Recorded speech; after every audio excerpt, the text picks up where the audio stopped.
Street of Speech at Berlin Wall by John F. Kennedy. Okay, I'll share the PowerPoint. Third read is on page 334, girls. 334. Comparing rhetoric.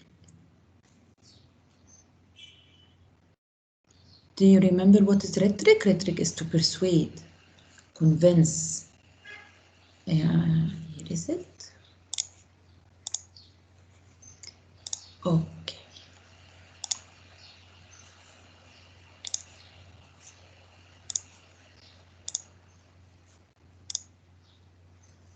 Okay.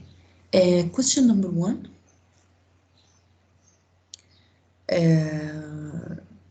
Who can be with me? Who can answer it? Girls, who is ready to discuss? Question number 1.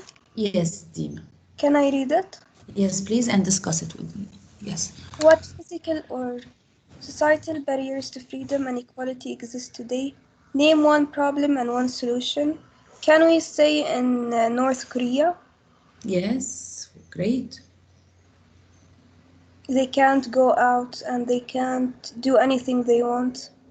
We can stop this by changing the dictatorship there. It's hard, I know, but we can try. Yes, because it is a military government there, right, in North Korea. But do you, as Dima, do you see, yani, or do you face a barrier to freedom?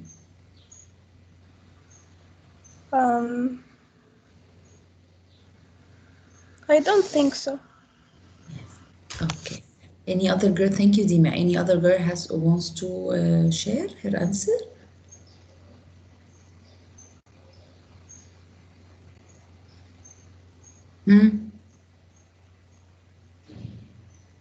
Okay. Girls, wake up with me. So who can answer question 2?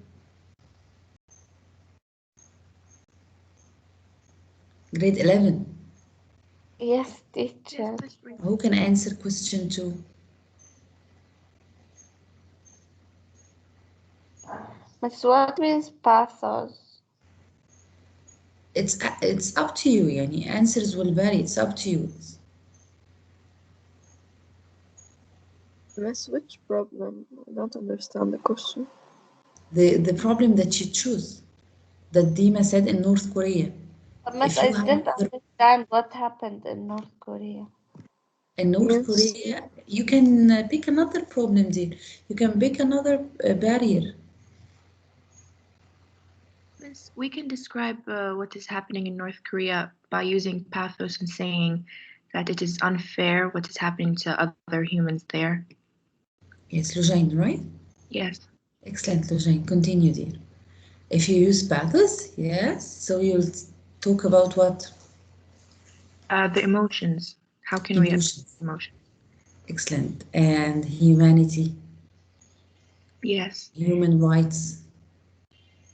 Yes. If you use logos, what will you do? Logos is logic, right? Yes, yes. Oh. So you will mention details of the problem, yes. Right? Yes. And facts. Okay. Page 334.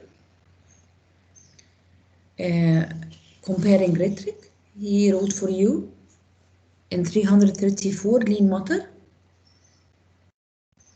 Lean Matter. Ahad? Yes, miss. Why you were absent yesterday, Ahad, you and Lean? Yeah, no, I don't know about Lean, but yesterday I had a doctor appointment, so I had to leave. Okay. Are you? I thought because you and Lean were absent, I was afraid that something happened in the family. No, no. Are you what? Doing what? What? Are you okay now? Yeah, I'm okay, thank you. Okay. Read 334 from the beginning, from third read, dear. Rhetoric is art of writing. From the book. Ah, you don't have the book. I did this. Serena. ملك الحاج. Yes, ma'am. Miss, which page? 3 4. Miss, سريج can I ملك الحاج مين؟ I مين read الحاج؟ comparing I read Miss I'm here هو ملك الحاج اوكي ملك read please يا ملك from your book. comparing rhetoric. Comparing rhetoric, yes dear. Okay. Rhetoric is an art of writing or speaking effectively. Rhetoric may use to inform or persuade and often uses emotional appeals and figurative language to influence and Highlight it please. Often uses emotional appeals and figurative language to influence the audience. Highlight it please. We use emotional appeal and figurative language to influence the audience. Continue.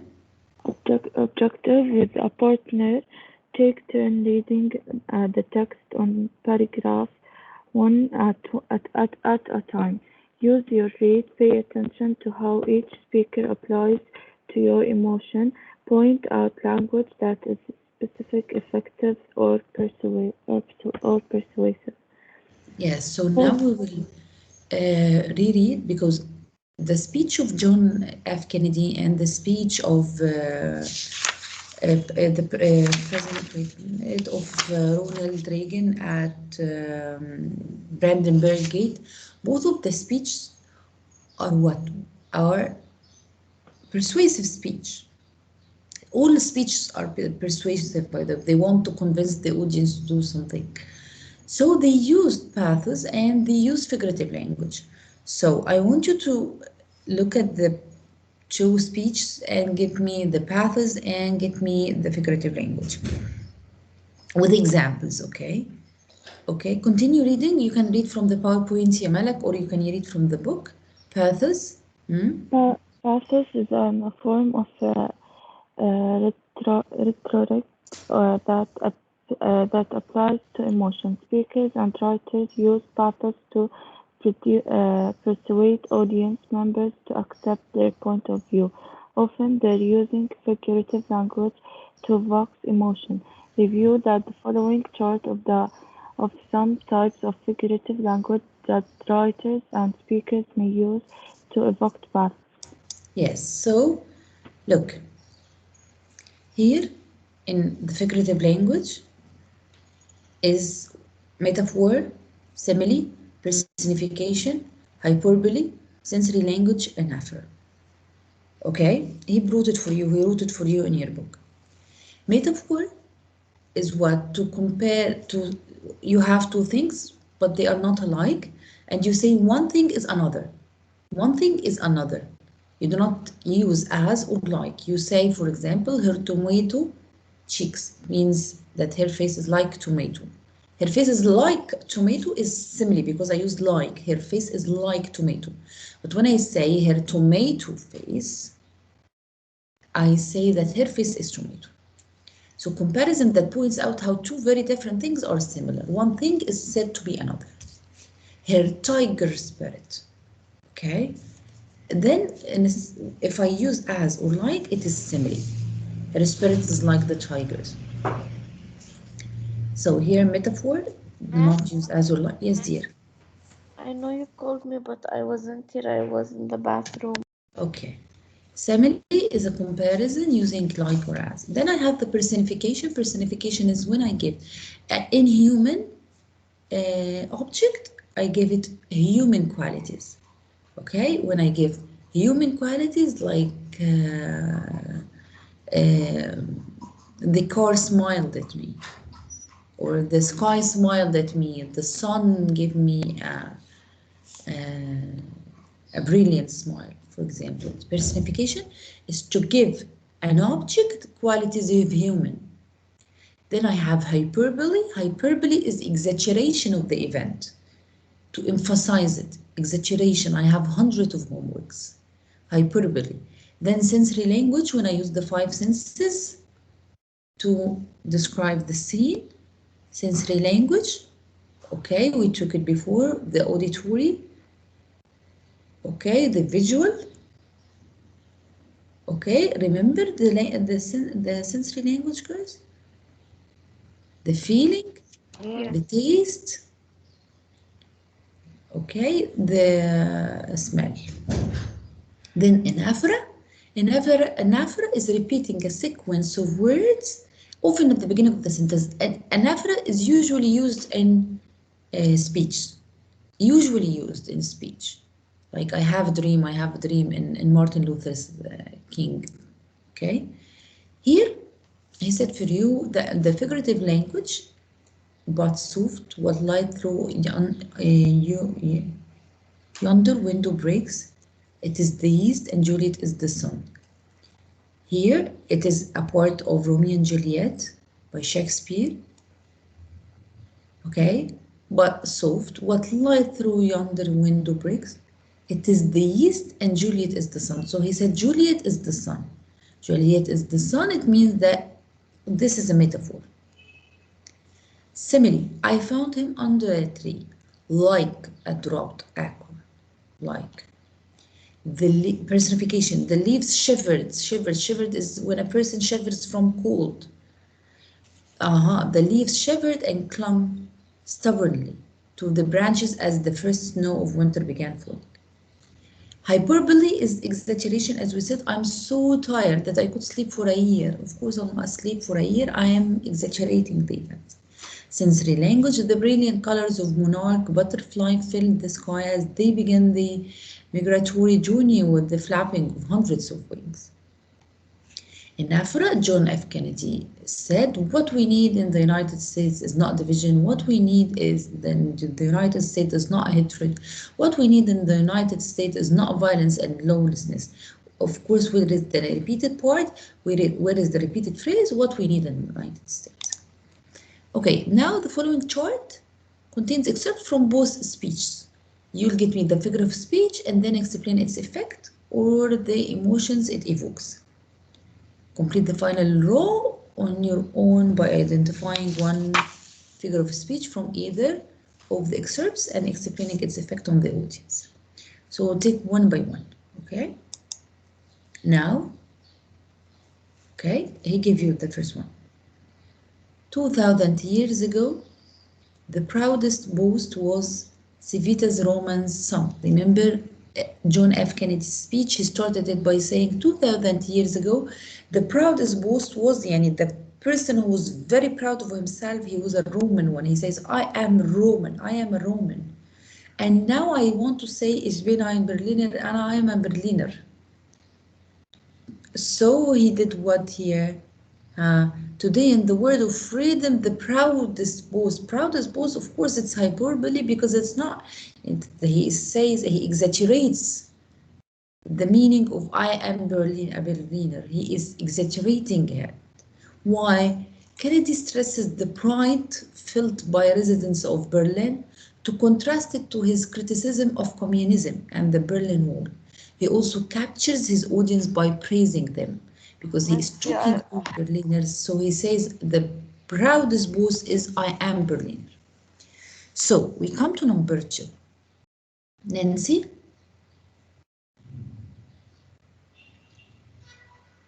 Lujain? Yes. Yes, number 2. There are many people in the world who really don't understand or say they don't what is the great issue between the free world and the communist world. Let them come to Berlin. There are some who say that communism is the wave of the future. Let them come to Berlin. And there are some who say in Europe and elsewhere we can work with the communists. Let them come to Berlin. This is anaphorous. Anaphora, excellent. And he's repeating the phrase, let them come to Berlin. Yes, why? The effect, I think it has a greater impact on the audience. Yes, impact on the audience, excellent. And usually repetition is used to emphasize the meaning. Yes. Repetition is used usually to emphasize the meaning, Lujain. So tell me, he wants to emphasize what? Emphasize the meaning that communism is bad, yeah. Excellent. He wants to show that communism is an evil system or a bad system. Read it. By repeating "let them come to Berlin," Kennedy emphasizes the poor state Berlin is in and how its problems could theoretically be used as a tool to convince people about the shortcomings of communism. Yes. Thank you. Mariam Muhammad. Yes, Miss. Yes, dear. It is from Reagan's speech. From the Baltic South, the first one. Yes. Read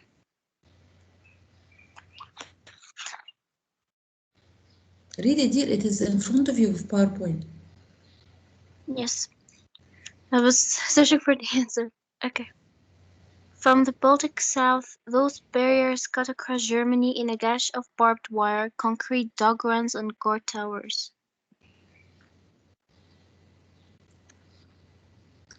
He says, from the Baltic South, those barriers cut across Germany in a gash of barbed wire. A gash of barbed wire. Concrete dog runs, guard towers. He said that one is another. Yes, it's a metaphor. Excellent. It is a metaphor. It is metaphor. Okay. Here why he used the metaphor?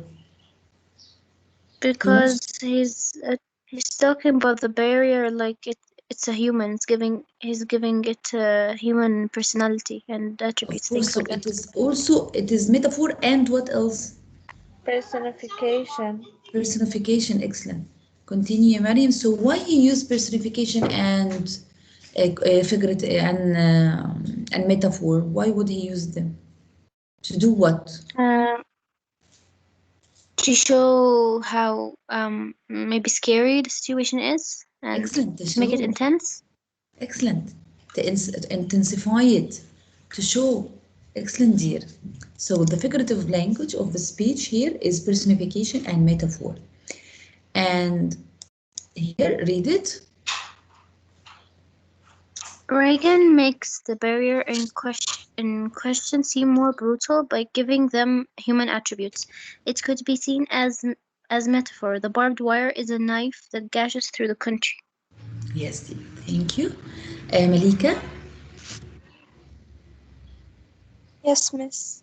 Yes. So let me ask you as I close to lift your eyes beyond the danger of today to the hopes of tomorrow, beyond the freedom merely of his city of Berlin or your country of Germany, to the advance of freedom everywhere beyond the wall of to the day of peace with justice beyond yourselves and ourselves to all mankind. Mm. Which figurative language used here? Figure of speech. It can be anaphora because it uses beyond. Excellent. Excellent. And anaphora because he used beyond. Why you use beyond? Why Beyond? can't be imaginary? Because he said a lot of sensory words. Yes, so let's see the anaphora and then discuss the imagery, Serene. Excellent, dear. Continue, Malika. Yes, teacher, it is anaphora. Maybe he used it to emphasize. Yes, emphasize and show. Emphasize and show what? Show maybe to make it bigger to. Beyond. What is Yes. beyond? It's harder. Yes, beyond. Beyond resembles what? Beyond. Freedom. Yes, dear, but when I say beyond, it is behind. Farther. It resembles what? Represents what? Peace. The wall, right? Yeah. Beyond the freedom merely of the city of Berlin, okay? Beyond the wall to the day of peace with justice. Excellent, and he wants to show what? The wall represents what? Danger. Yes, dear, yes. Read it.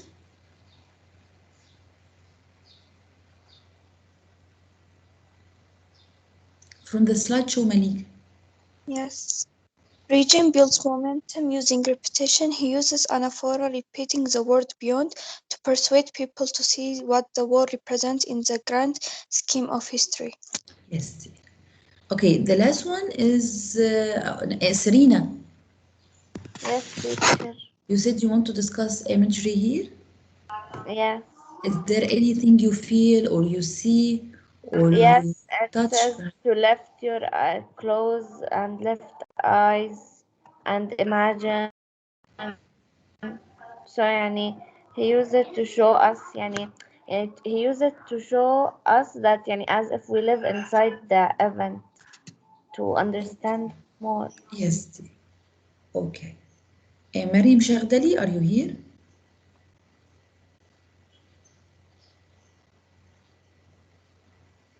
Linda, Yes, miss. can you get me a figure of speech? Because the last row is empty. You get the example. Anyone you like. Okay, wait, miss. Any of any speeches.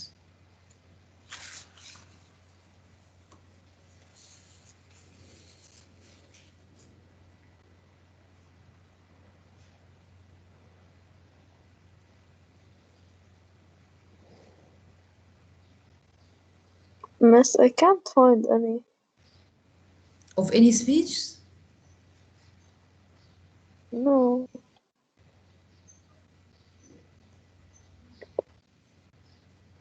So, girls, other girls, can you find any figurative language or figure of speech?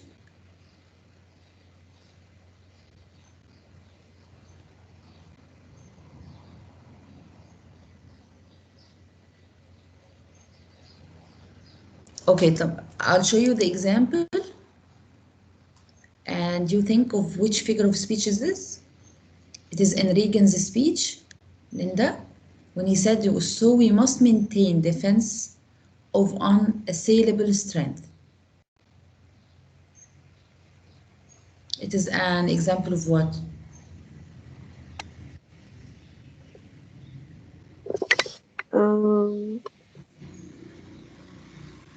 Unassailable strength. Metaphor? Metaphor, and this metaphor more to be a hyperbole, exaggeration, because no strength are unassailable. Okay? Yeah. Read it, Yalinda. There's delay. Yes. Regent speaks to remind listeners that the United States military is extremely powerful and his first priority, the hyperbole lies in the word unassailable. No defense are unassailable. Yes, girls. By this, we finished the third read, and we finished literature for the year. Of course, we were supposed to take a new selection, and it was even in the weekly plan, but due to the new test dates and the new final exam dates, so I will not start a new one. Next week will be all taken for grammar, because there is a very important chapter in grammar, which is punctuation, so we will take next week. So next week we have no literature. Okay, we will only revise literature when we solve the connect to testing for jazz and connect to testing for a speech at Berlin Wall. So you are asked to solve connect to testing, girls. Okay? Okay. What? Okay. Okay, girls. So do you have any question about speech at Berlin Wall? Teacher, it's in the final. Yes, it's in the final. Jazz and speech at Berlin Wall are in the final, both of them. Will we revise them? We will revise them, but you have to solve connect to testing. It's very important. We will have a period of revision for both. Not next week, the week after, week 33. But on that week, you'll have writing test too. And as I told you, writing test is for argumentative and literary analysis. By the way, in literary analysis, do you see here the hyperbole, the anaphora, the personification, the metaphor that we have just discussed? Do you see them? Yes. Yes. These could be written in your literary analysis. You can analyze a speech at Berlin Wall, and you tell me he used here. He used. Teacher, the literary analysis is so hard. It took me 2 days to write it. Really? Yes, 2 days. Yes, me too. And it was hard to bring the information and try to change it into my own words. It was hard. Well, it is good when you try something hard. It changes you, because it makes you more. Miss, can you choose another one? Can you choose research? It's easier. Research and exam. I can't get you a research in an exam. Why? How would you bring me the information and the citation in? The same Miss, as how we did about you bring it to last semester. Research? No, the same as we did in the last semester when you said you want resources. Synthesis essay. Yes, but research needs to be more than just an essay. I'll grade the research paper as I told you in your homework. Literary analysis, as I'm telling you, here is Reagan's speech. I can use that. He used personification, he used anaphora, he used hyperbole, and he used them. Why he used them? He used them. He used the personification in from the Baltic South, those barriers and this, in order to show that and that and that. This is very well prepared literary analysis. He used anaphora and repeating beyond in order to show the. Here it is not beyond at the end. Here he used which one? Beyond. Here is the one when he used beyond. He uses anaphora repeating the word beyond to persuade people to see what the word is. It is already. And for any excerpt we took this year, we have a table like this. It analyzes the literary devices. Miss, what will we analyze? We should know the topic before in order to know what is included. Literary analysis, no topic, dear. Literary analysis, you analyze the devices. Yes, Miss, but in which story, song, which excerpt? Yes. The excerpt that you want. Pick any excerpt of your book. Great Gatsby, for example. Our teacher said during the exam we can choose any topic we want, any story. Okay. Okay. Analyze jazz. The symbolism in jazz. What was the symbolism in jazz? The Green Curtain symbolized the discrimination in trains. On trains. Miss Nada? Yes, Miss, dear. I still didn't understand. What is the idea of the research paper? What, dear? Miss, how to write the research paper? Like, Miss, write all the information about the topic that we want to write about. How do you write research paper? Yeah, Miss, just write information about the topic that I want to write about. Yes, as we took in our writing periods. So, Miss, the thing we want to analyze is anything. If before you write, you can check the writing periods. They are all uploaded on Classera, and watch them, dear, and you write a good one, I trust. Linda, you still don't understand the literary analysis? No, I don't understand how you'll bring it in the final. How I what? How you'll bring the test in the final. What I don't understand about the topics. What should we do? Should we literary analysis of any of the excerpts that you have studied? And I should prepare it? You study them. When you study, you can analyze. For example, Maya analyze the song. Miss, but this is, I didn't study it. You mean in school or in general?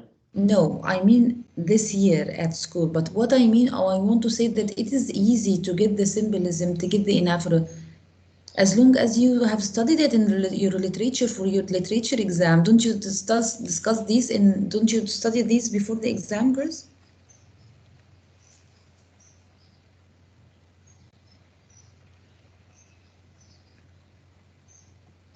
Miss, so what if more than two girls end up or analyzing the same excerpt, like this one? It is okay, because of course you will analyze them differently. Okay. It is okay. Yeah, for grade 10, they took the excerpt of Hiroshima. Like 6 girls analyzed Hiroshima, but they were totally different. Because the teacher understands and she knows that we know, and eventually at the end, especially at the end of the year, we understand this girl can write this way and this girl can write this way.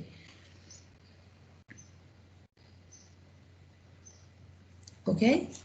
Miss, يعني before the test with few days I will pick a topic I will study it, but then in the test I will analyze it هيك. You see what you want to do. مهم يعني Ready. if you pick Why a it topic is in easy? the Because test, you listen, Linda. Why it's easy? Because you already study it in literature. You study all the analysis techniques in literature, so it will be easy, dear. Let me stop recording.